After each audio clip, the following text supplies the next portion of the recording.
Public Health Lab, a state-of-the-art community facility located on 137th Street in Central Harlem between Lenox and Fifth Avenue. A critical testing laboratory will also engage the community with an auditorium, training laboratory, and a testing facility open to the public. From SOM, your presenters are Mustafa Abadan and Scott Pavia. Good morning, and thank you for having us here this morning. As a partner at SOM, we're very pleased to be working on such an important public project that will have a positive impact on the neighborhood, on an economic basis, on a social basis, and it is our great hope that on the aesthetic basis as well. So the project has basically three principal drivers, and it's all about the program. The program of the building drives the functionality of it, and first and foremost, it has to be functionally perfect. However, we've also done a lot of work to be both contextually and neighborhoodly sensitive. Pull the building back, change this position, and created a different kind of a relationship to the streetscape than previous proposals for the site have been. And then lastly, we also were very much environmentally conscious and driven. So the building programmatically, contextually, as well as environmentally works together to create a single whole. I'm going to turn it over the presentation to Scott Havian, who's the senior designer working with me, so that we can go through the slides that you requested, and we'll be here obviously for any questions that you may have. Okay, good morning. We have a lot of slides. We're going to be very considerate of your time, so we'll go through these quickly, and please stop me at any point. The project is located in Central Harlem. It's located on an institutional cluster in an otherwise residential neighborhood. This cluster is dominated by Harlem Hospital. This is the general character of the neighborhood, whether it's residential or institutional. It's a masonry neighborhood. These are buildings directly across the street. This is the building directly adjacent, the Von Braun Pavilion. This building will be coming down, so our building will be sitting right here. These are views from the south. And here's the site. So 3 buildings will be coming down as part of Harlem Hospital's overall master plan. Our building will be sitting here. There will be a future development site for Harlem Hospital adjacent. One of the things that I want to point out here, Malcolm X Boulevard, Fifth Avenue, 137th Street, and 136th Street is actually a demapped street. It's important to note. It's presently used as a dedicated service drive for Harlem Hospital, and that's where our service access will be useful. I'm going to skip over these because we've got the model. I just want to mention here that it will be an as-of-right building, something that's very important in terms of respecting the neighborhood context. And I want to spend a few minutes on this slide. Every design is driven by certain factors and decisions, and often intertwined, and this is a quick way to go through this project. So, as Mustafa mentioned, a lot of these science buildings are just extruded masses. It's very important to us to look for an as-of-right solution. As I mentioned, we push back the main bulk of the building, allowing sun in, complying with the sky exposure plane, and defining this community-focused zone, which Gail mentioned, where we've got the auditorium, training lab, and Harlem Express.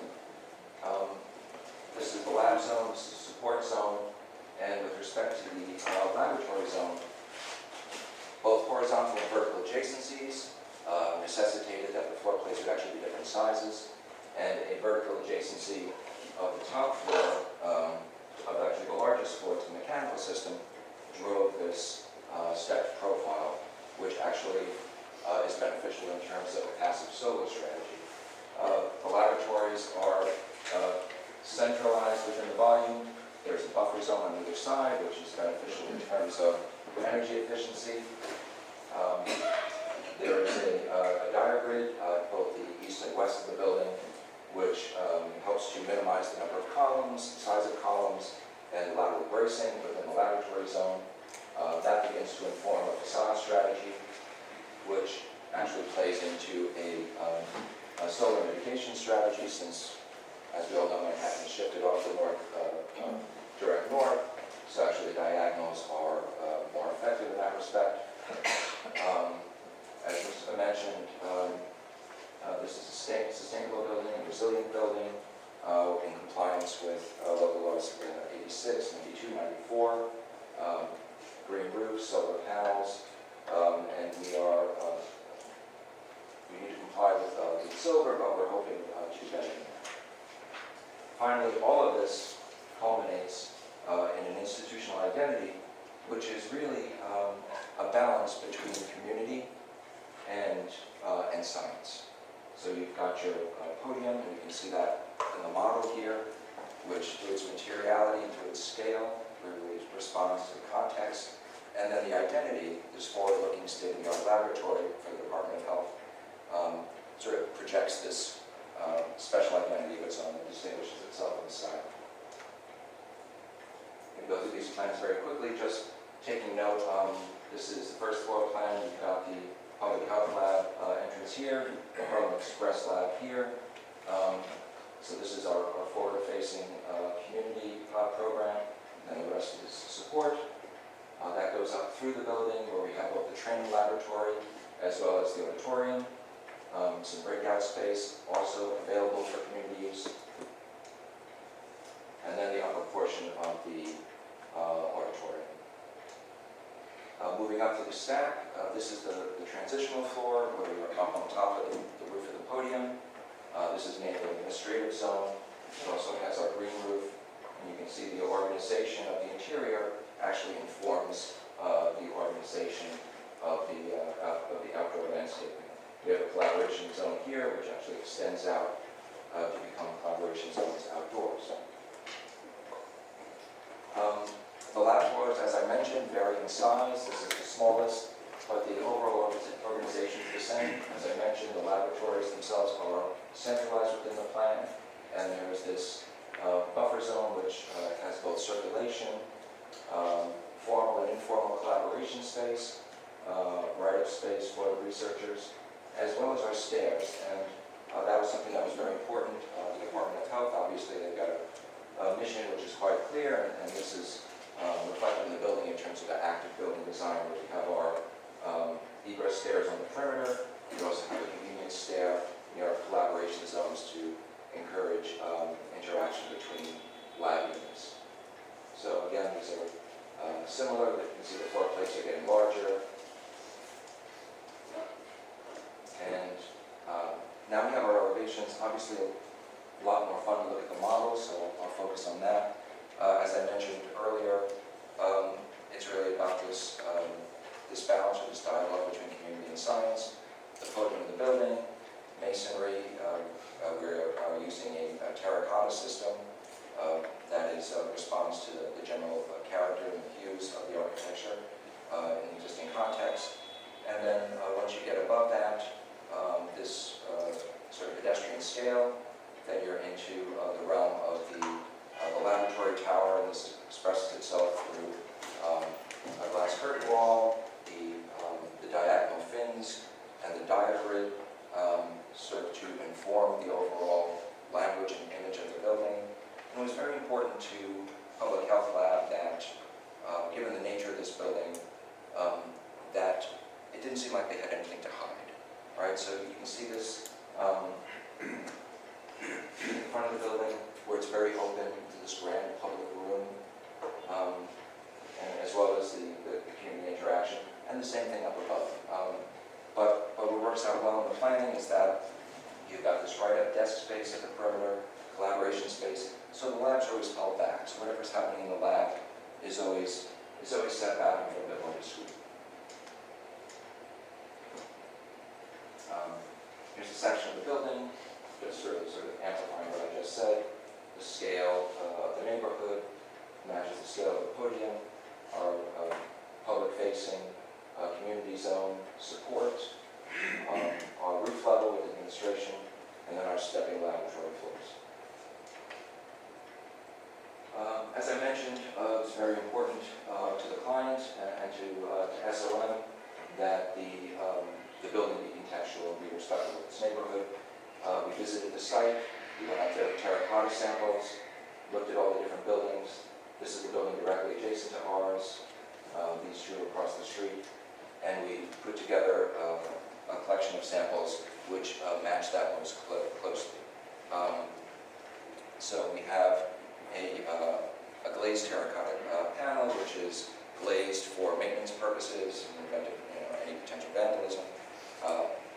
Metal that matches that for all of our mullions, as well as the metal panels on the property line here.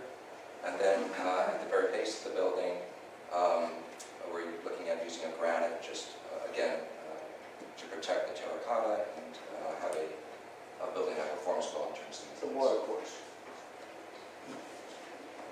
It's just how high is the granite? Sorry, just so the elevation. yeah, it varies because the grade varies along with 7th Street, but it's approximately 8 inches to, I believe, 16 inches.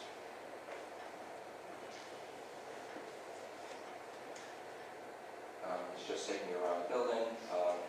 I should mention that our glass actually has a slightly bronze tint, again, staying within the coloration of the existing building context.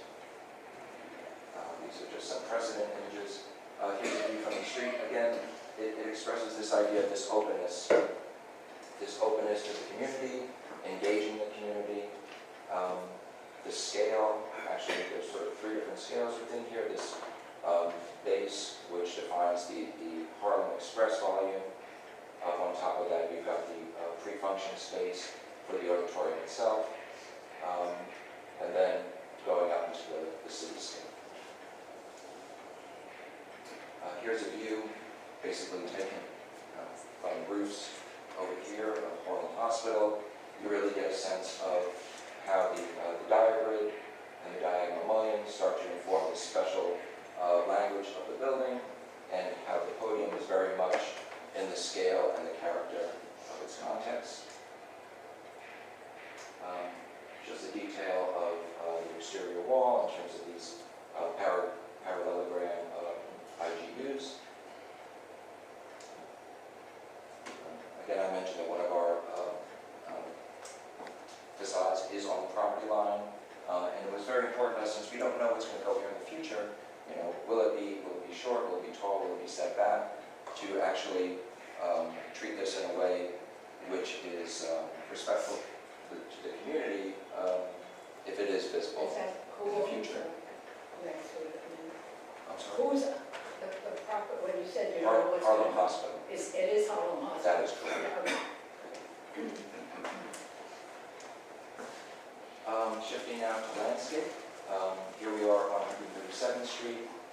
We envision street trees here, as many as we can get, coordinating with our pine medicine balls. Along the western property line, in between the Ron Brown Pavilion and our west facade, we held the building back there so that we could get glazing on this entire facade. The result at the street level is that we've got this side yard, mainly intended for maintenance, and the opportunity to pull a couple of parking spaces into that zone. There will be a fence separating the property from the Ron Brown Pavilion, and a gate for security at either end. Here's our grading plan. Basically, this is the high point of the site. It slopes down about 1.5 feet, and then a foot along 137th Street. We will create our low point here so that we maintain our low drainage on site. And now we're moving up to this the rooftop of the plinth. Spoke about this briefly before, how the interior of this floor starts to inform the organization of the landscape itself. Basically, coming off of the collaboration zone, we've got the opportunity for flexible furniture and larger group gatherings. There's also an opportunity for sort of more quiet gatherings and places of respite within the garden. The planning is quite simple, like the building, but you'll see in one of our other drawings that this mound is faceted, not so much about the building. The overall construction is concrete pavers on these little pedestals, and the landscaping selections are made for minimum maintenance and drought resistance. Here we are on the south side. It's a smaller area, but the same concepts. Collaboration, exterior collaboration off the interior collaboration zone, and then zones for quieter, smaller gatherings. And this is just a diagram that expresses these different opportunities for different types of activities on the roof. And now we move to lighting. Consistent with the overall approach to the project, it was very important for us to make sure that the building is a good neighbor with respect to the way it is lit. And to that effect, basically the character of the building will be expressed through backlighting. We chose not to, for example, light the diagram itself, but its expression comes through simply through backlighting. Also, I mentioned earlier this idea of this perimeter buffer zone around the laboratories, and that is also a benefit when it comes to lighting and not having basically light pollution within this residential neighborhood. So the lighting around this perimeter is a much softer, much less intense than the laboratory zone itself, and all of this will be on generators and again, just trying to minimize the impact on the neighborhood. This is a section through the rooftop. This is the lab tower above, and you can see what we're doing here is it's downlight. Everything is integrated. Downlights around the perimeter of the overhang, built-in downlights around the parapet, and likewise at the integrated benches. So it's all about keeping the lighting level very low. And it's worth mentioning that a public health lab does not anticipate that people will be out here in the evening. So it's really generally for emergency lighting levels and just to make sure that this isn't just a dark patch at night when viewed from the interior. This is just sort of the same. Light levels, very low. And then the view from the street. So we did the same thing here. The idea is that this should not be this glowing lantern that's blowing a lot of light into this residential neighborhood. Basically, we're doing this through downlighting, raising the surface of some of the architectural elements inside. And the intention is that, go back for a minute, the intention is that only on evenings when there are special events, maybe community events at night, would the lighting level would be raised in the center. There was a question about this side yard, how that was going to be lit. This was a rendering that was done pretty quickly, but there will be lighting on the face of the building, providing minimal lighting levels for security purposes. So that, just to stay there a second, so that area you said is not for the public? That is correct. Because it looks like people can come there, but you're saying that's a dead end, it's really a service yard, the back? That is correct. This is a service yard with restricted access. So it's this guy right here, right? That is correct. So there will be a gate across here. There's presently a Because gate it looked like there was an entrance in the back corner, right? on the back one. There will be a fence which is continuous along the property line, Right, and then a gate at this end they as well. gated that in, is that on the plan? Or there's, so there's a gate there, and then that whole thing is a service, That is correct. That gate shows up in your site plan. yeah. Originally, when we were at the schematic design level, we thought that it would be occupiable. Having had conversations with the Department of Health and Public Lab, it was decided that it wasn't going to be accessible from the users or from the public. So that's how Who goes there? maintenance. Maintenance. Yeah, I mean, it really was established in order to create the opportunity for us to have glazing on the west side of the building. And so it was a setback, so more than anything. And given how tall the buildings around it are, it's going to be in shadow most of the time. I mean, almost virtually only like maybe half an hour during the day. At noontime, there's going to be like some light in there. And the feeling that it's being a roof terrace, there was ample amenities space for offices. This is just lighting calculations related to the two entrances for Public Health Lab, Harlem Hospital, Public Health Lab and Harlem Express. This is lighting related to the lobby that we just discussed. Again, it's primarily downlighting. And the alleyway we just discussed. Finally, signage. So this is, we're at a point now where we're trying to reconcile the needs of the building with the zoning within this residential neighborhood. So what we would be looking for is a sign to pull out Harlem Express, the Public Health Lab, as well as the address of each building. So it actually qualifies as 4 signs. You're only really allowed to have 1 sign within a residential neighborhood in your building. So we are in the process of looking at ways to sort of reconcile the needs with the zoning so that we can remain compliant. So that might mean a sign is inside the building, not on the face of the building, but inside the back of the vestibule. We're looking at different solutions.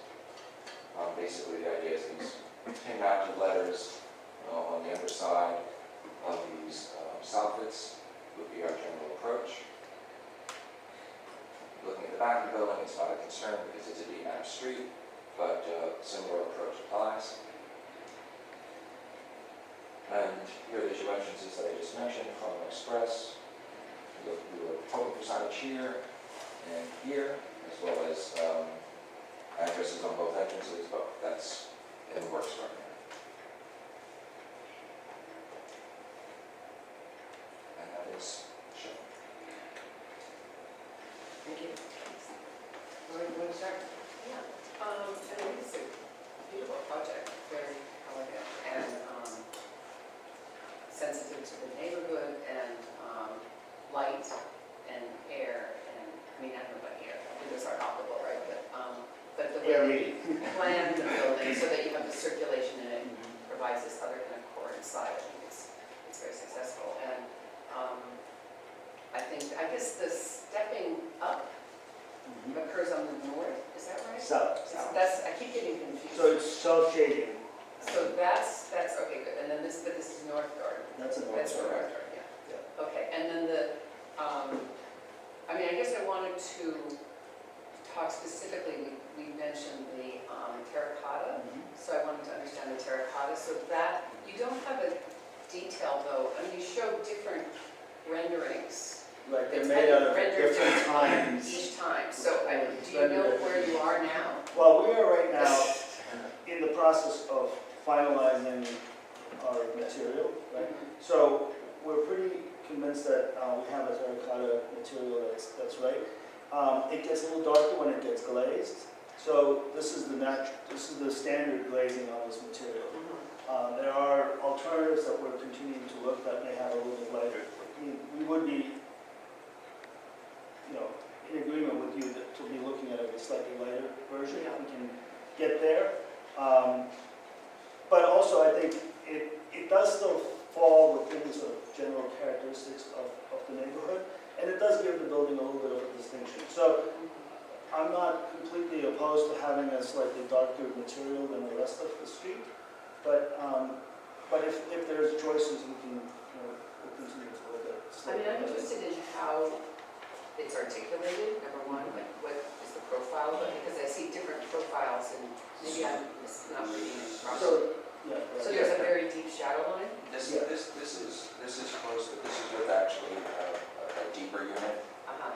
And since schematic design, it's been scaled down a little bit from, I think, about 8 inches to maybe at 4 inches right now. So it doesn't have quite as deep a shadow line. But I mean, it would be it's great not to see flat. a foam profile, something, at full scale that We you're can submit that. intending. We can just But I create think a that- submission. I mean, I I don't think you have to copy brick. I mean, this is not, building is other, which is great. You know, it's beautiful and it is its own thing. You're just trying to make something that lives well with its neighbors there, basically, right? That and also. So it's never gonna be brick. You know, it's So new materials. the So terracotta if it's not allows brick, us- what is the color? So the terracotta allows us to have this, that, standard brick material wouldn't have. And that's one of the things that we're very interested in. But we're also interested in the fact that, it doesn't, we don't want this building to be a standard glass building. So that's why the coloration, darker material with a window, with a glazing that has coatings that actually are warmer than the most other glazed glasses that one sees around here, is what we're trying to achieve. So you want the whole thing to be this warm thing? Warm thing, yes. Yeah. I mean, we want to take it away from sort of the more what is seen as corporate kind of materialities of. Yeah, I mean, you still want it to look, dare I use the word cheesy, if it goes too bronzy, right? Yeah, I like the bronze. So it's hard to get a sense of it. But, and then the other thing was the detailing, your fin piece, the Yes. diagonal, that's following the die grid. Mhm. So in the rendering, sometimes it looks very brassy. And then here it's dark bronze or darker. Dark. Yeah, so that's the actual material. That is currently That's the the material that we're thinking of. Correct, it's a powder coating. And we should mention that this color matches the adjacent building actually quite closely. Obviously, we're exploring other colors, but that's, I mean, I That's think you what can we be your own, and I don't think you have, this is not, you are, in my humble opinion, more successful than your neighbor. So I think, being your own thing is, I think, fine. So I'm just concerned about the darkness, and if this room is kind of dark, so it's hard to get, Right. a This sense is of our how it face. will be with the light on it. So I think it's an important thing to study that I'm sure you're going to be continuing to look at, and the actual profile of it, the Mhm. scale of it. But I really encourage, I think it's a beautiful building, and I think the way you're treating, the detail is great. So I know Sydney's going to say something about the garden, so I won't pass on to her. But, yes, I'm not as positive as Lori in that regard. But I guess one thing to just looking at the street trees, you mentioned that you would need to coordinate with the Con Ed vaults. Is that the only place you can put the Con Ed vaults? we actually look to relocate them. And that's what our assumption was, that we'd be able to relocate them because we thought that they were associated with the existing building that's coming down. Unfortunately, they're also tied into other buildings on the street. So we just found this out a couple of weeks ago. So we're in the process of determining what our options are. But we would certainly like to have 6 trees in front of our building. Yeah, So you're lucky to get one, because I'm sure that the power requirements for this lab are not insignificant. If I may be so blunt. Now, first I'm going to ask you a question. You call this a green roof, but it isn't, right? It's an occupiable, planted in at least 12 inches of soil, Correct. right? What is it irrigated? It is not. It will not be irrigated at all. Correct. That is going to be very challenging. And my next question is, do you have a landscape architect? We do. Well, there are a couple of plants here that are used in wet sites. And so I would just think you need to revisit this. But on a bigger note, I think that, your architecture is driving your site design. And I don't think that's really appropriate. People have to sit in a straight line. They have to walk in a straight line. They can't converse with each other. They either talk the way you do on the subway. It's not a convivial space. It's not a space that laboratory, very intensely and enjoy the outside. I really urge you to, I'm not suggesting curves, I know that's too challenging. But if you could just loosen it up a little and provide more places for people to kind of enjoy being outside. I mean, you have a few tables and chairs, that's all fine. But those may be taken in the winter, and then on a nice day, someone might want to sit outside. So, and your choice of plant material is just completely wrong for the condition that you're describing. Both solar orientation, lack of irrigation, and height differential is needs complete rethinking. Manuel, do you want to, anything about signage you want to point out? Sure. Can we look at the elevation where it shows the two entrances together? So I think it looks like the signage, those are just labels. These are just labels up above, right? So the sign There's is another one. I think there's another one that There's shows another one that shows. the Harlem Express entrance, and then, it was, or was there a rendering of the Harlem well, Express? there's this. It was another. It's There's just another one. one. Yeah. There it is. So my only comment is that it looks like the two signs are the same hierarchy, and I wonder whether Harlem Express maybe should be on a secondary level since it's not the main, entrance. That's my comment. So that might also work with the constraints. I think you're absolutely right. I think it could work very well with that. If it ended up being basically inside, defining that wall as you first walk into the vestibule, it's a very good point. But otherwise, I like the, how it's rendered. The materials. Ethel, Phil? I mean, I think it's really nice. Is it funded?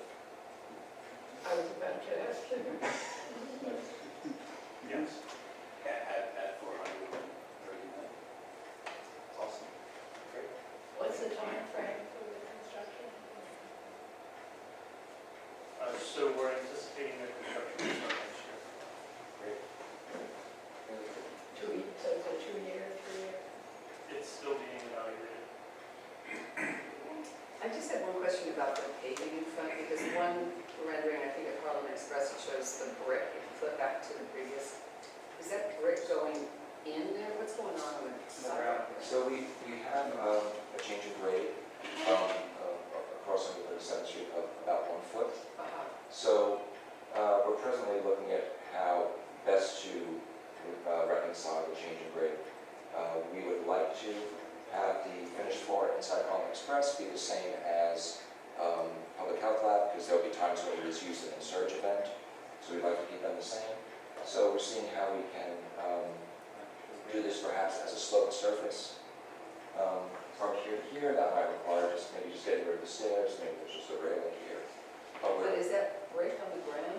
The No, other one was not. No. What's going on there? It would likely Oh, it's be the the granite. granite. It's supposed to be the dark, so the dark is supposed to be the bottom there.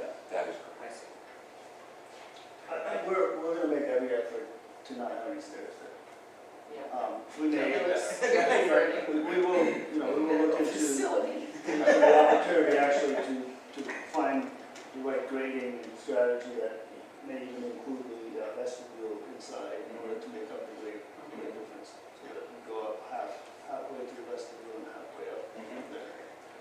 And I would just second Ziggy's comments on the dark, the terrace. I would agree that there's a way that the public can move more freely through that. I mean, I think the continuation of the circulation seems great. Oh, that's, Yeah, That part is really nice, where you're continuing the interior to the exterior. But then, then what, I guess is, that would be the time experts.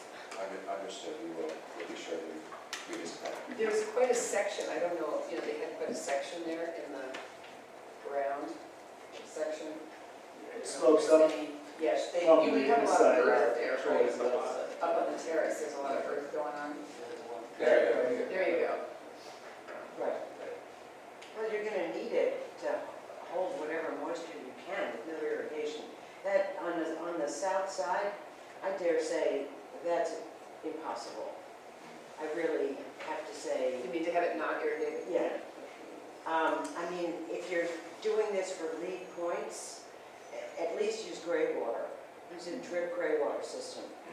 It won't survive, I promise you. It's too hot, and the soil depth is not enough to retain moisture for natural rainfall. Make sure. The north, you have a fighting chance, but still, I just, a gray Once water you do system. it, you Right. just get it as a system. Solution. Or if you've got a cistern, whatever you're doing for your Cistern. stormwater, you can use that. As long as it's drip, you know, and not spray, there's no health issues with it. Thank you. Just as a layperson here, I noticed in the description, the egress stairs at the building permit meet the New York City active design guidelines. Just explain that, but also in what other ways do the sidewalks its own meet, let's say, the active design guidelines, since you've asserted it, that you're aware of it. So how do you continue to try to meet those? Well, we're doing certain things in terms of, so the stairs, you can see them right in here. Right. Right, so that's encouraging walking between the stairs instead of taking the elevators. There are also other things going on in terms of, there's the outdoor space. In addition to that, there will be workstations set up within the, not in the lab department, but the sort of administrative department where people can be on treadmills, thank you, while they're doing their Oh, work. I see, all interior. That's right, and, yeah, so it's all part of the whole sort of mission, trying to further that within their space, sort of practicing what they preach. And just respectfully, and again, amateur, glare, sun glare with this glass building, and secondly, any awareness of birds hopping into. Right, we'll be considering the bird-proof glass, we'll be looking at that in terms of glare. You mean inside the building, if I can tell? Well, or I would say go to the outside, Oh, the glasses are. Well, I mean, two things. The glazing has deep mullions Yeah. in order for solar control, so that it also helps for the glare, both from the inside as well as from the outside.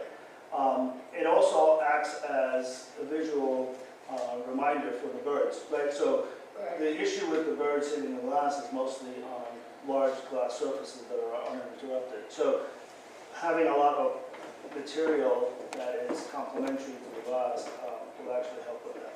But we're also looking at specific glazing issues. Okay, and just lastly, not directly, has the surrounding, has the community commented, has there been any input, both of the immediate community and with it, and the community board? Has there been- EDC answer. I'm sorry? Yes, so DOH has been engaging with electeds as well as the community board. They met with the healthcare subcommittee, the land use subcommittee, and the full board. And so there have been comments and suggestions, or? There's been limited comment, but they have been provided with an opportunity to comment. Thank you. I just wanted to commend you on the way you handled the mechanical system, that you've recessed it, which is great. So, we don't see it, It's really nice. right? Yeah. Really nice. Great. Thank you. Thank you. Okay, the public meeting is now commencing with the consent agenda. And today we have items 27363 to 27395.